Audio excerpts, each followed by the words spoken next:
going on YouTube? Cozy Jones here, back with another video. And I know I'm a few days late, maybe almost a week late, but I wanted to talk about the Super Bowl that just passed, this past Sunday. As you all know, the New England Patriots are your Super Bowl champions, 2018 Super Bowl champions. Tom Brady got his 6th ring. Congratulations to him. Congratulations to the New England Patriots franchise for their 6th championship in, 19 years? Incredible. Probably the greatest dynasty in sports, the New England Patriots franchise. Where do I begin with this, man? I mean, I guess we can start at the top. Tom Brady, man. This game shows the resiliency of this guy, Tom Brady. This guy is the greatest quarterback to ever play. Arguably the greatest player to ever play in the National Football League. And it's just amazing to watch. During my lifetime, I could see such greatness. Now, everybody's going to tell you that, oh, man, Joe Montana was better. Or, John Elway, man, there's Dan Marino, But, I watched Dan Marino play a bit. I watched John Elway play a bit, I never seen Montana play, though. Like, live, But I've seen Tom Brady. And so, to me, Tom Brady is the greatest to ever do it. As far as this game goes, the Super Bowl itself, a lot of people didn't like the game. A lot of people said it was boring. A lot of people said all they did was punt.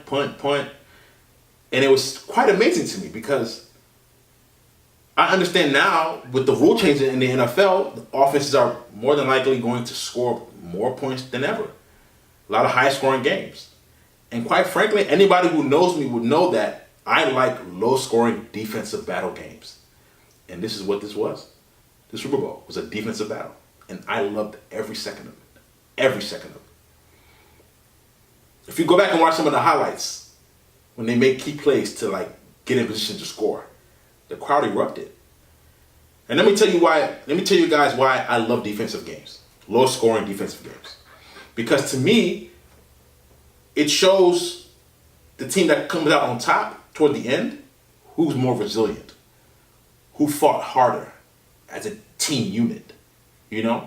When the score is for instance, the Rams and Chiefs earlier this year, or last year, I should say, 2018, they had a game, I think the score was 51-47. As entertaining as it was hard to watch being a defensive guy. I love defense.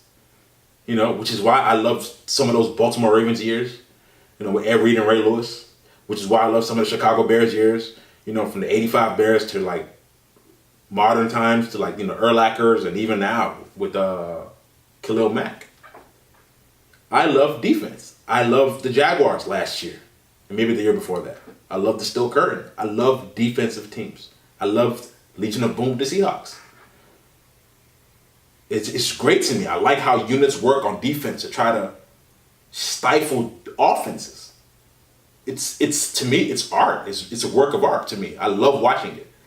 And you don't really see that anymore. Because everybody's scoring 30, 40 points per game. It's not as fun to be a defensive guy watching the NFL these days. And I liken it to how it was in the NBA maybe a decade ago or in the 90s or what have you. The early 2000s. Most of these games were 80-point, 90-point games. You weren't scoring no more than 95 points per game. Because defense was a serious, asset to have as a player or as a team. For defense, you weren't how they're doing now in the NBA, scoring 120 points per game a night. Because nobody's playing defense. Defense has become such an afterthought in the league today. To now, just to have a defensive specialist on your team. It's like a unicorn. You want to believe, it's hard to believe that it's there. But everybody's scoring over 100 points per game. Every team. Because there's no defense. And so I liken that back to the NFL.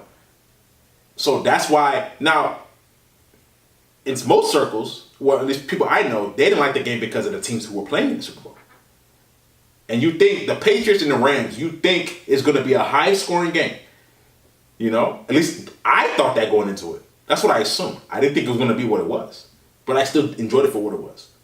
You know, now if it were the Bears and the Ravens, I would expect a score like that, 13-3, 13-6, or 10-6, or something like that, with those two particular teams. That's what I would expect. Defensive battles, you know, you dig it out, fight it out, claw it out. With those two particular teams, like even the teams, both of those franchises, the Chicago Bears and the Baltimore Ravens, they're the epitome of defense. Even now this year, I think they were like 1-2 in defense. You know, but so I understand the frustration of people, but I didn't find the game boring at all. All the stakes, you know, all the stakes of in this game. This is the final game of the season. The stakes are high. This is the Super Bowl. Is the Rams' young phenom and Jared Goff? Is he going to get his first Super Bowl in his first 3 seasons? Is Tom Brady going to win his 6th? You know, there was a lot of storyline into this game. So all of that really made the game compelling to me, regardless of the outcome of it. But it was an enjoyable game. Now, onto the other theatrics that were surrounding the game. You have people like, you know, your Colin Kaepernicks of the world who are, 1 minute it's about let's kneel for police brutality, now let's just boycott the NFL altogether. So people like that you don't pay attention to, because to me he's lost his way. Right now he's just trying to say anything now just to stay relevant. You know? And the sad thing about all of this, I wouldn't be surprised if he still would like to play in the NFL. And yet, this is his approach. Then you have people like Cardi B who call out the league and talk about how she's not, you know, performing at the Super Bowl. She declined or what have you because she's in solidarity with Colin Kaepernick. You know? Then obviously the Super Bowl doesn't pay people to perform, but she's in Super Bowl commercials. So she's profiting off of that. She's performing at pre-Super Bowl parties. She's profiting off of that. But to perform at the Super Bowl, nah, I can't do that. Impossible. God forbid such a bad thing. It's so Cardi B, man. These people, bro, like they're so disingenuous. It's not even funny. And then you have people like LeBron James and Kevin Durant, 2 beta males, you know, as great as they are on the court, and they're great players. But when it comes to social issues or political issues, they need to shut the hell up. They're wearing I'm with Cap jerseys on Super Bowl Sunday. But LeBron, you were at the Rams-Eagles game.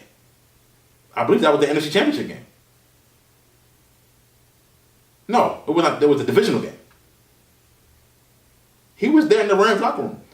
This is the same guy, LeBron James, who said that the NFL owners have a slave mentality. Why are you at the NFL game?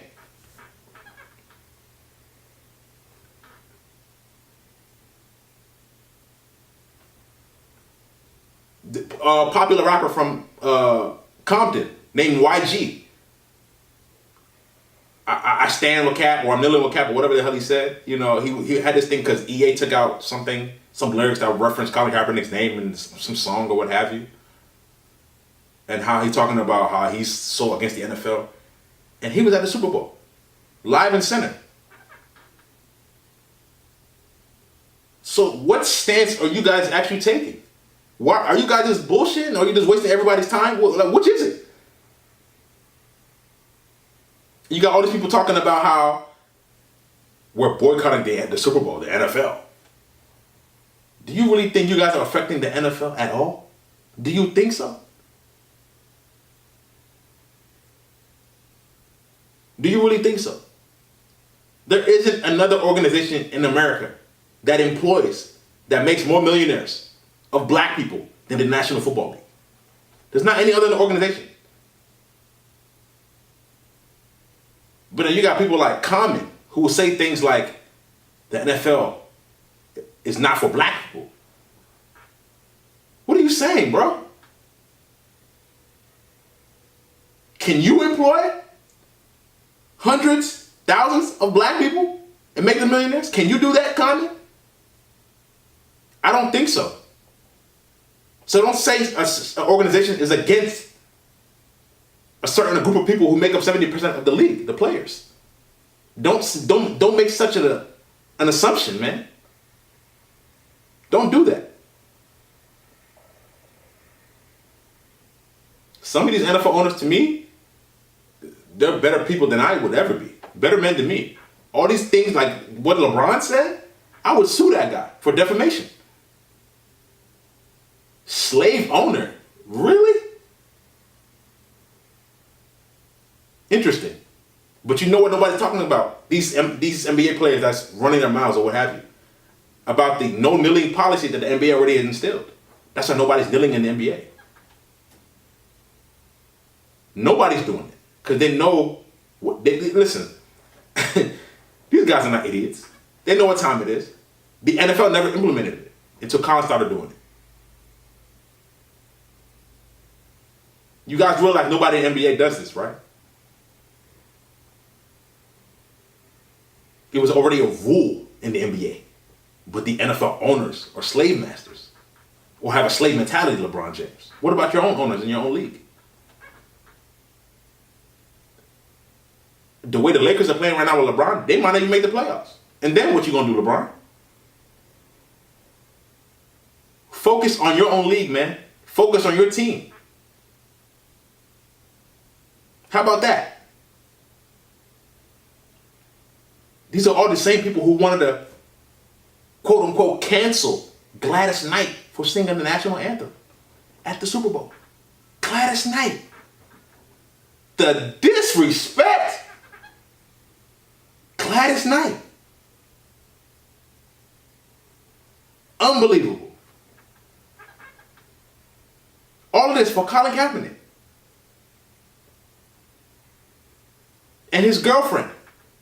Both of them combined are 25% black.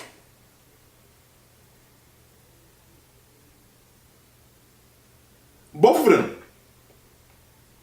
But these two are like essentially the pro-black couple in the United States. And I don't know why. And both of them combined, they're 25% black. His girl is Egyptian. And Colin is half black. He's mixed. He ain't black. And he was raised by white people. And he's telling you how bad he has it. Imagine that. Imagine that.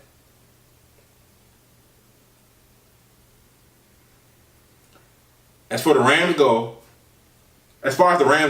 I can honestly tell you, I don't know if they just got beat or it was just a string of bad luck, because we all know about the Rams-Saints game, 2 weeks prior to the Super Bowl. Maybe the football gods said, nah, this is not your time. The Rams were screwed. The refs, they completely blew that call. And, the Rams kind of gloated about it, And the real perpetrator who called that, who wasn't flagged for that penalty, Coleman, he got torched in the Super Bowl by Julian Edelman. He did. So maybe that was the football god speaking on that. So, again, to me, it was a good game. Pretty good game. I enjoyed it all the way through. The Super Bowl halftime show, not so much. I don't think it was a bad halftime show. I just think the backlash that came with it, with him, Travis Scott performing and Big Boy and all that stuff, they kind of like poo-pooed it and shit, So, and obviously it wasn't people like Beyonce, so it was never going to reach those kind of levels. Because people weren't going to allow it to. So, but despite all of that, it was a good show. It was a good game. That's really my take on everything. But if you guys like this video, please like it. Please share it. Please subscribe. If you agree with what I'm saying, let me know what you agree with. If you disagree, kindly disagree. Let's keep it clean in the comment section. I like to say that all the time, and I mean it. You will be blocked if it's inappropriate stuff going on down there. But in the meantime, stay tuned. I will be back. It's Cozy Jones, and I'm out.